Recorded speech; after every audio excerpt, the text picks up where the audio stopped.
हे guys, welcome back to our YouTube channel. तर आज मी जी स्वीट डिश तुमच्यासोबत शेअर करणार आहे ती अगदी प्रत्येक घरामध्ये होतेच ह्या सीझनमध्ये. आणि ह्या सीझनमध्ये गाजर थोडे स्वस्त पण असतात आणि अगदी एकदम इझी पद्धत मी तुम्हाला सांगणार आहे. म्हणजे एकीकडे जेवण करता करता सुद्धा तुम्ही ही स्वीट डिश करू शकता. सो चला आपण आपल्या रेसिपीला सुरुवात करूया. तर इथे मी 1 किलो गाजर घेतलेले आहेत आणि शक्यतो गाजरचं साल काढून घ्यायचं, कारण इतकी छान आपण स्वीट डिश करतो आणि जर त्याच्यामध्ये कचकच लागली तर पूर्ण ती स्वीट डिश म्हणजे खराब होते, आपला पण मूड जातो. त्याच्यामुळे 10 मिनटं मस्त गाजर भिजत ठेवायचं आणि मग त्याची साल काढून टाकायची. आणि इथे मी छानपैकी गाजर किसून घेतलेला आहे आणि तुपाचा वापर मी असा थोडा थोडा करणार आहे. असं केल्यामुळे ही स्वीट डिश खूप दिवस टिकते.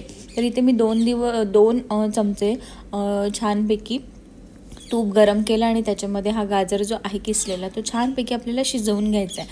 अगदी एकदमच स्वस्तात मस्त अशी स्वीट डिश होते आणि प्रोसेस पण एकदम इझी आहे. म्हणजे खूपच छान आहे. म्हणजे ह्या सीझनमध्ये जर तुम्हाला कुठली स्वीट डिश ठेवायची असेल तर ही तुम्ही ठेवू शकता. तर 2 इथे चमचे मी जे तूप वापरले त्याच्यामध्ये हा पूर्ण गाजर जो आहे तो व्यवस्थित आपल्याला शिजवून घ्यायचा. अगदी 50% शिजवून घ्यायचं आपल्याला. 5 ते 7 मिनटानंतर पुन्हा एकदा मी 1 चमचा त्याच्यामध्ये तूप वापरलेलं आहे. असं स्टेप बाय स्टेप मी तूप वापरलेलं आहे. व्यवस्थित पूर्ण रेसिपी बघा. मी एकीकडे जेवणसुद्धा सुरू केलं होतं आणि म्हणजे जेवणाची पण तयारी केली होती आणि एकीकडे ही गाजरची जी रेसिपी आहे ती तुम्हाला करून दाखवते. गाजर जर कोणी किसून दिला तर ही रेसिपी कोणी करू शकतं. अगदी शाळेतल्या म्हणजे छोट्या मुलांपासून कोणी करू शकतं, इतकी ही इझी रेसिपी आहे. इथे छानपैकी आपला 50 to 70% गाजर व्यवस्थित शिजलेला आहे. 50 to 70% गाजर व्यवस्थित शिजला की त्याच्यामध्ये आपल्याला पुढच्या गोष्टी टाकायच्यात. तर इथे मी साखर वापरलेली आहे. तर 1 किलो गाजरसाठी 8 ते 10 चमचे साखर इनफ होते. जर खूप जास्त गोड केलं तर खावंसं पण वाटत नाही. त्याच्यामुळे 8 ते 10 चमचे जे आहेत ते इनफ आहेत 1 किलो गाजरसाठी. तर इथे मी तेवढी साखर टाकलेली आहे.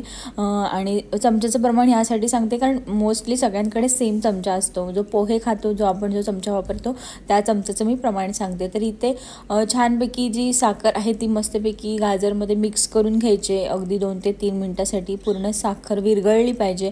त्याच्यामुळे गाजरला छान फ्लेवर पण येतो. अशा स्टेप बाय स्टेप गोष्टी टाकायच्या. कधी कधी काय करतात काही जण दूध आधीच टाकतात, तर शक्यता असते की ते दूध फुटण्याची शक्यता असते आणि मग पूर्ण रेसिपी खराब होऊन जाते.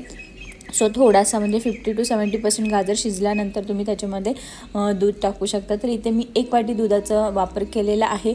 जेवढं जास्त दूध वापरणार तेवढं जास्त साखरेचं प्रमाण तुम्हाला वापरावं लागेल. तर इथे मी फक्त 1 वाटी दूध वापरलेलं आहे आणि दूध शक्यतो गरम करून आपण जे ठेवतो दूध तेच वापरायचं. असं फ्रेश दूध वापरू नका, ते सुद्धा फुटण्याची शक्यता असते.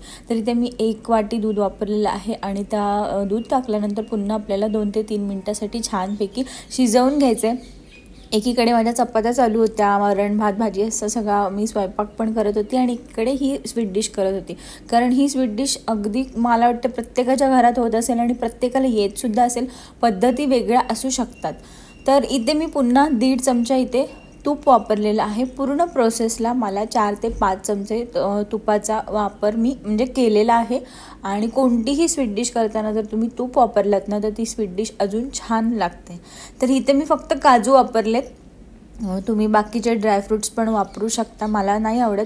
आणि गाजरच्या हलव्यामध्ये काजू खूपच छान लागतात आणि ते एकदम पण बारीक नाही करायचे, थोडे मोठे मोठे त्याचे तुकडे ठेवायचे, खूप छान लागतात. त्यानंतर मी थोडीशी त्याच्यामध्ये वेलची टाकली. जायफळसुद्धा तुम्ही टाकू शकता, म्हणजे जायफळ थोडंसं किसून टाकू शकता, त्याने पण छान फ्लेवर येतो. तर इथे छानपैकी सगळं टाकून झालेलं आहे आणि मग पुन्हा आपल्याला 5 ते 6 मिनटासाठी छान शिजवून घ्यायचं आहे. पूर्ण शिजल्यानंतर आपल्याला त्याच्यामध्ये साय टाकायचे. तुमच्याकडे खवा असेल ना तर तुम्ही खवासुद्धा टाकू शकता, खूप छान लागतो खवा याच्यामध्ये. तर इथे मी फ्रेश जी साय आहे ती टाकलेली आहे 2 चमचे आणि मस्तपैकी ती मिक्स केली आहे त्याच्यामध्ये.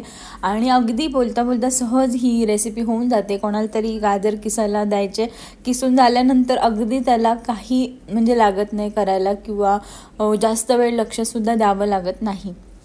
तर इथे छानपैकी एका बाजूला स्वयंपाक करता करता माझी ही स्वीट डिश तयारसुद्धा झाली आणि ही स्वीट डिश फ्रीजच्या बाहेर 2-3 दिवस आरामात राहते आणि फ्रीजमध्ये तर राहतेच, पण शक्यतो ह्या सीझनमध्ये ही स्वीट डिश पटकन खाऊन टाकायची आणि कोणतेही फंक्शन असेल तर तुम्ही ही स्वीट डिश ठेवली तर सगळ्यांनाच. सो जर तुम्हाला ही व्हिडिओ आवडली असेल तर व्हिडिओला लाईक करा, शेअर करा आणि नवीन असाल तर आपलं चॅनल लवकरात लवकर सबस्क्राईब करा. पुन्हा भेटूया नवीन रेसिपीसोबत, तोपर्यंत बाय.